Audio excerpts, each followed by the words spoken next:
Hey guys, how's it going? It's your host Soujyo for GAtv TV, and I just got one thing to say: Last Stand. Yes, I know you guys like it just as much as I do, and you'll see plenty of it in this video, including me getting owned by it several times. And what do we have for you today? Of course, another video. This time we're going to be going over the sniper rifle. And the sniper rifle of choice today is the L96A1. This happens to be a bolt-action sniper rifle, and it's pretty much the favorite rifle of most people who are going to be playing this game because in normal mode, it is a one-shot kill rifle as long as it's a good torso shot. Now, I've spent most of my gaming career doing sniping. I prefer one-shot, one-kill kind of mentality. I'm not a huge fan of using the run-and-gun, but I've really had to swap tactics and kind of pick it up and get familiar with it in Black Ops. And this one happens to be my first game back with the rifle. I think I did fairly well in my opinion. I'm not too familiar with it, and I got to get the feel down for it, and I've pretty much been trying to do a little bit of quickscoping the whole game because I figure you guys didn't really want to see me sitting around camping for the entire game. So on the subject of quickscoping, I know a lot of you guys are probably sitting there going, quickscoping? Didn't they try and get rid of that? Well, yeah, they really have, but to be honest, it's still pretty damn viable. I mean, there's certainly some discrepancies in where the bullet's going and where the ADS works out to be on your screen, even though you may have your center of your screen somewhere else. They've really made some changes in that department. But for the most part, if you're fast and your reactions are good, you can adjust pretty quickly. And if you're capable of the multitasking required and holding down your shift key or whatever bind you have to your hold breath button, you'll find it's still pretty accurate even for quickscoping. I mean, I'll get several misses in the game, especially some at close range. I'm sure you guys are gonna mock some of this stuff where I missed like 5 feet away. But to be honest, with my own inexperience and the wild angles that the bullets come out when you're not scoping, all I can say is I missed a lot of shots.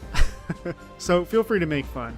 But I am trying to bring out a variety of weapons and let you guys see roughly the strengths and weaknesses. I'm not going to claim to be a pro with every single one of them, and I certainly have my favorites, but I'll try and make the best out of each of them. So if you're looking to get into quickscoping, here's a few quick tips. You see what I did there?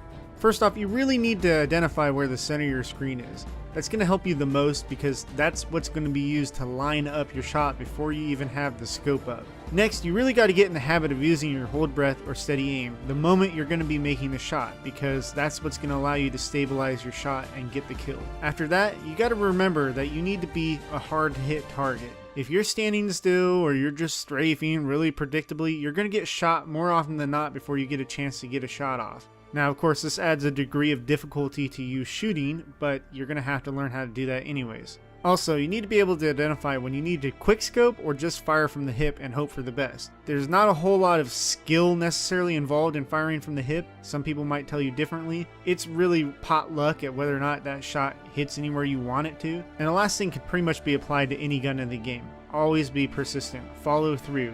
Always assume either you missed or he's got last stand, and you're going to make sure that your target is actually dead. On several occasions in the video, I was persistent and missed the first shot but got him with the second. Or he had last stand and I followed up with a pistol or a knife. So what do you do when you run into another sniper and you're both quickscoping at each other? Well, you really got to make a choice. You can either run around like a madman until he runs out of ammo and has to reload, and either he's going to pull a pistol out and try and knife you, or he's going to try and knife you right off the bat after he realizes you got a sniper rifle. Or you both can dance around and hope one of you guys has the skill to get the shot off on the other one. Each has their own strength and weakness. Running around runs the risk of getting shot, but it makes it a lot harder for you to get hit. Trying to knife him in this case got me owned because I got a little too close, too fast while he still had ammo, and his point blank shot got me because I closed too much distance and left no room for the bullet to really miss me. And if you both try and shoot at each other, that's really about the most even playing field you can get. Then it's pretty much skill versus skill. But a lot of times other snipers will hard charge you with a knife or pull a pistol out and try and really skew the combat in their favor. So by now you may be wondering, okay, what attachments are you using on the weapon? Is there anything I should be equipping that's important? And in general, my philosophy is this. I only equip things that I know I'm going to be using in a specific class setup. So if I'm going to be camping, I'm going to be using a variable zoom because I need to be able to see long distance sometimes and get a really far target. If I'm going to be running and gunning, I generally don't equip anything because there's not too many run and gun attachments for quickscoping that really matter. The only one I tend to use is extended mag because the clip size is pretty small, and getting caught reloading is pretty much the bane of any sniping. If there's one final thing I'd like to call attention to, it's situational awareness. Especially if you're in normal mode where the minimap is up non-stop unless you're getting jammed or something. There's a good chance that there's going to be a spy plane up, and you need to make full use out of that. As a sniper, you need to pay attention to the spawn flow on the map, and the spy plane is pretty much the best way to do that. If you see the spawns flip, you need to be aware of that and be sure that you're not getting jumped from behind. Or if you see an enemy ping on the map, you've really got to take care of that as a sniper. You can't afford to have a target nearby. If they catch you by surprise or up close, there's a good chance you're going to die. As always guys, thank you for watching the video, and remember, thumbs up or thumbs down. Please let us know whether you like it or dislike it, and always leave us a comment. We'd love to hear what you have to say. And if you'd like to see more, jump on into our channel, hit subscribe, and we'll be uploading videos every week. This has been your host, Soujyo, signing out.